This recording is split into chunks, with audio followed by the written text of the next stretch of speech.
अस्सलाम वालेकुम व्यूअर्स। आज मैं आपके साथ चीज़ लच्छा पकौड़ा की रेसिपी शेयर कर रही हूँ। आज हम मज़ेदार से क्रंची चीज़ी लच्छा पकौड़ा बना रहे हैं। लच्छा पकौड़ा बनाने के लिए दो मैंने आलू लिए हैं। सबसे पहले हम इन आलूओं को छील लेंगे। ये आलू छील लिए हैं मैंने। एक बाउल में पानी ले लिया है मैंने। सबसे पहले हम इस पानी में आलूओं के लच्छे निकाल लेंगे। आलू के लच्छे निकालने के लिए मैंने ये ले लिया है। आलू को आपने ऐसे नहीं रखना है, इस तरह छोटे लच्छे बनेंगे। इस तरह लंबा करके आलू के लच्छे निकालिएगा। सारे लच्छे आपने पानी में निकालने हैं। ये देखें, आलू के सारे लच्छे निकल आए हैं। अभी हमारे आलू नरम हैं। मैं इसे 20 मिनट तक भिगो दूंगी। ये देखें, 20 मिनट के बाद आलूओं का सारा स्टार्च निकल आया है। और ये देखें, आलू कितने अच्छे हो गए हैं भीगने के बाद। इसी तरीके से सारे आलूओं को पानी में मिक्स करते जाइएगा, सारा स्टार्च निकल आएगा। अब मैं आलूओं का पानी चेंज कर दूंगी।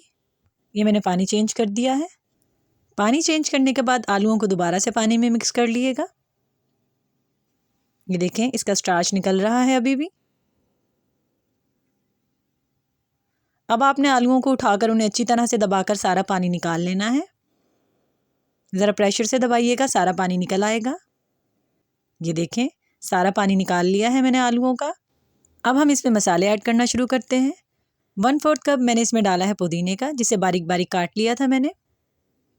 1/4 कप ही मैंने इसमें डाला है हरे धनिए के पत्तों का, इन्हें भी मैंने बारीक बारीक काट लिया था।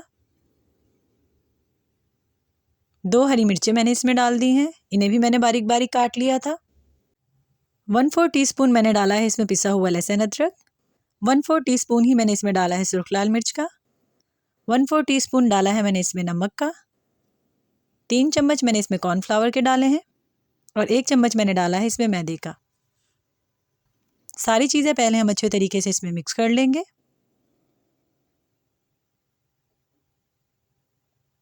ये देखें, मिक्स हो गई हैं। अब मैं तेल गरम करने के लिए रख देती हूँ। ये मैंने तेल गरम करने के लिए रख दिया है। तेल अभी थोड़ा सा ठंडा है। आपने इसको बिल्कुल लो फ्लेम पर फ्राई करना। हाथ में थोड़े से लच्छे उठाइएगा। ये देखें, इसके ऊपर थोड़ी सी चीज़ रख लिएगा।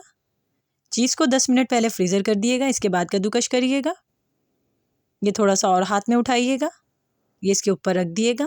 रखने के बाद आपने इसको अच्छे तरीके से हाथ से दबा देना है ताकि ये आपस में चिपक जाए। ये देखें, इस तरीके से सारे इसी तरह से पकोड़े बना लिएगा।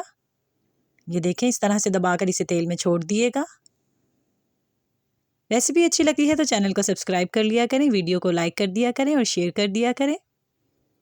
पकोड़े आपने बिल्कुल लो फ्लेम पर फ्राई करने हैं। ये देखें, हल्के से गोल्डन ब्राउन हो गए हैं। मैंने इनकी साइड चेंज कर दी है। आपने इन्हें बहुत ज़्यादा ब्राउन नहीं करना है, वरना ये फ्राई होने के बाद काले हो जाएंगे। ये देखें, तकरीबन ये फ्राई हो गए हैं 8 से 9 मिनट में। इनका कलर देखें कितना खूबसूरत आया है, बिल्कुल गोल्डन ब्राउन है ये। मैं सारे निकाल लूँगी। तेल अच्छे तरीके से निकाल लिएगा इसमें से। हमारे मज़ेदार से लच्छा पकौड़ा बिल्कुल रेडी है। मैं आपको दिखा देती हूँ ये कैसे बने हैं। ये देखें, कितने क्रंची बने हैं और कितने चीज़ी हैं।